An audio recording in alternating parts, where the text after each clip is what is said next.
एक तरफ जहां बिहार में छठ पूजा की धूम है तो वहीं दूसरी तरफ बिहार में पंचायत चुनाव भी चल रहा है। 8वें चरण का मतदान होने वाला है और इसी बीच हम झंझारपुर प्रखंड में हैं। और झंझारपुर प्रखंड में आने का जो हमारा जो मकसद है वो आपको ये दिखाना है कि यहाँ पर एक महिला है जो मुखिया कैंडिडेट में खड़ी हुई है महिनाथपुर से।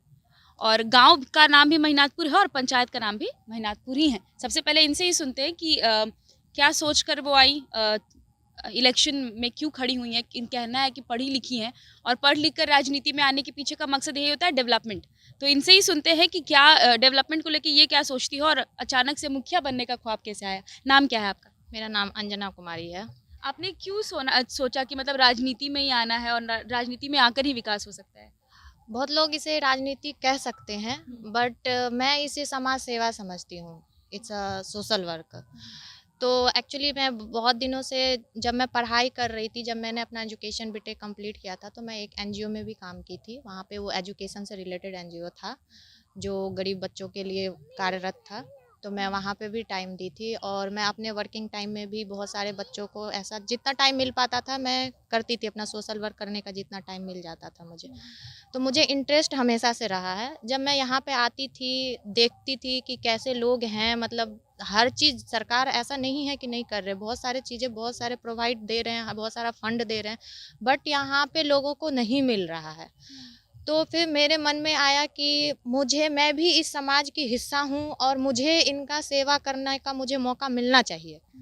यही सोचकर मैं आई हूँ। पहली बार ही खड़ी हुई है ना इलेक्शन जी। से। कैसा लग रहा है, रिस्पॉन्स कैसा लग रहा है आपको? रिस्पॉन्स तो अभी तक फ़िलहाल बहुत अच्छा लग रहा है, लेकिन फिर तो ये तो कहते हैं ना कि ये तो 10 हाथों की, ये समाज का काम है। अगर सोसाइटी चाहेगी कि नहीं हमें इस तरह का मुखिया चाहिए, तो ज़रूर हम विजयी होंगे। बाकी अभी तक तो सही एजुकेशन है। क्वालिफिकेशन आपने बताया आपने बीटेक किया हुआ है, जी, कहाँ से किया आपने मैंने बीटेक? बीटेक किया है चेन्नई से, तमिलनाडु से। तमिलनाडु से। जी।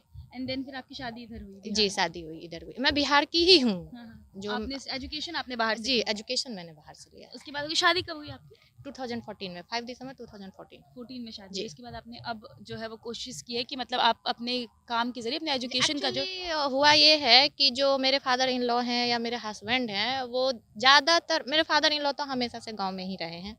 तो वो भी एक समाज से जुड़े हुए इंसान थे और हद तक कोशिश करते थे कि समाज को वो सेवा दे सके।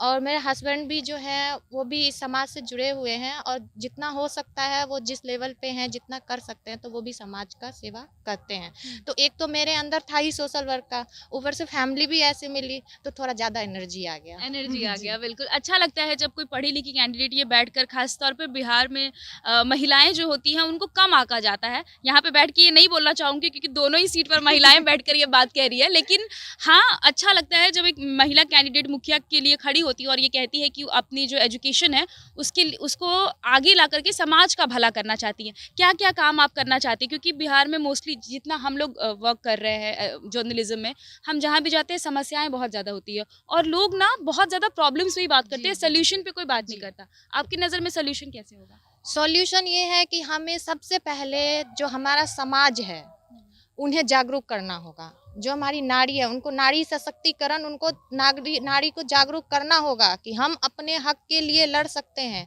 मुखिया कौन बनाता है? समाज बना रहा है। अगर आपकी ज़रूरतें आपको नहीं मिल रही, तो आप आवाज़ उठाइए। आप एक आवाज़ उठाएँगे, आपके पीछे 10 आएँगे और आपके आवाज़ को दबाया नहीं जाएगा। इतनी हिम्मत नहीं है किसी में। तो आप मतलब महिला सशक्तिकरण के ऊपर काम करना चाहती हैं या ओवरऑल पूरे सोसाइटी? मैं ओवरऑल पूरी सोसाइटी को करना चाहती हूँ, लेकिन महिला सशक्तिकरण पे थोड़ा विशेष ध्यान देना पड़ेगा, क्योंकि ये वर्ड यूज़ नहीं करना चाहिए, बट मैं कर रही हूँ, समाज के लिए ही कर रही हूँ।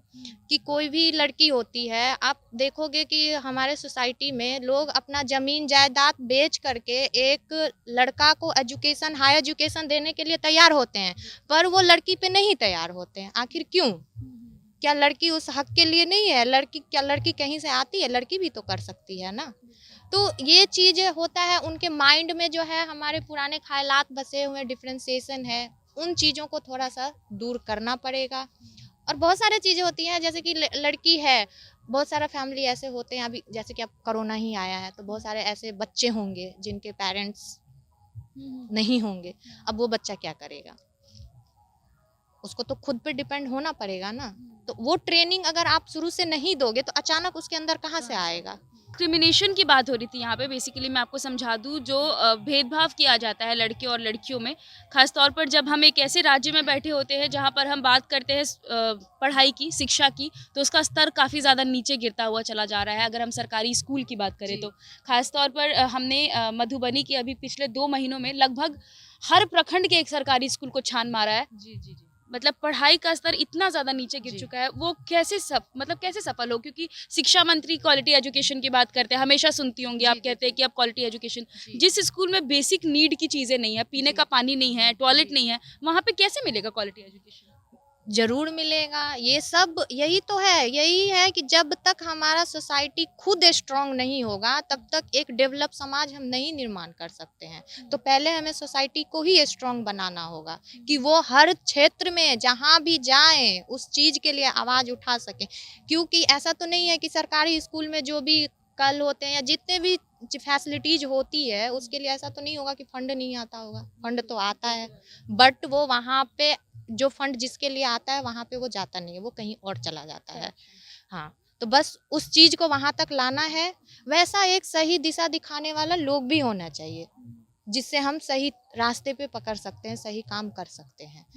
तो ये है कि हम एक अच्छे समाज का निर्माण करेंगे, एक अच्छा संगठन बनाएँगे जो हमारी बातों को भी समझे और हम भी उनकी बात को अच्छा, समझें। बेसिक आप अपने गाँव के बारे में बताइए, आपको क्या कमी लगती है इस गाँव में?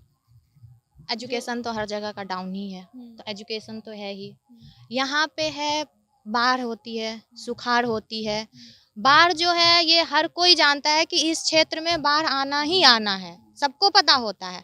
बट उसके लिए भी जो हमारे प्रतिनिधि होते हैं वो पहले से प्रिपेयर नहीं होते हैं। किस चीज़ का इंतज़ार करते हैं आई डोंट नो। बिकॉज़ जब आपको पता है कि बाढ़ आती है तो हमें पहले से प्रिपेयर होना चाहिए ना। उससे समाज को, सोसाइटी को नुकसान होता है। बाढ़ के बाद सुखाड़ हो जाती है, उससे नुकसान होता है। उसके बाद जो थोड़ा बहुत बचता है, अभी जानवर है, बहुत सारे नीलगाय की प्रॉब्लम हो रही है या अभी बहुत सारे बंदर आ चुके हैं, तो उन सब चीज़ों से भी प्रॉब्लम होती है। तो ये प्रॉब्लम है। हेल्थ फैसिलिटीज़, हेल्थ सेंटर जो है, हेल्थ के रिगार्डिंग जो है, वो भी प्रॉब्लम है।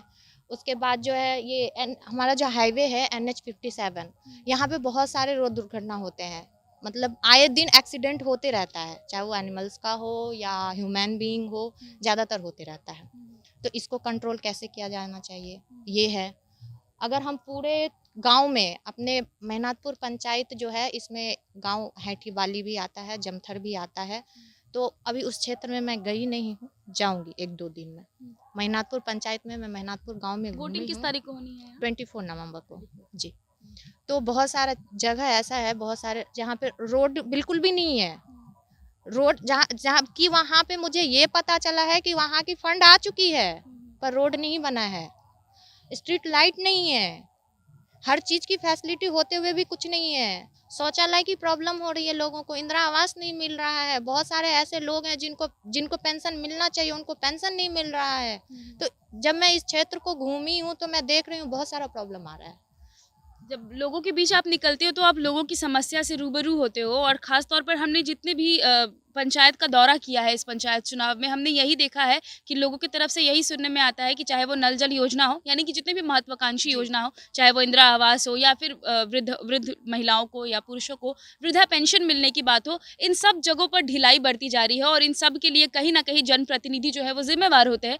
और यहाँ पर बैठी हुई महिला अगर ये कह रही है कि वो समाज को में बदलाव लाना चाहती है अपने एजुकेशन के ज़रिए, तो एक पढ़ी लिखी महिला सशक्त होती है, काबिल होती है एक समाज को बेहतर बनाने में। मेरा नाम निशा ओझा है, कैमरे के पीछे शुभम मिश्रा है। बहुत-बहुत शुक्रिया।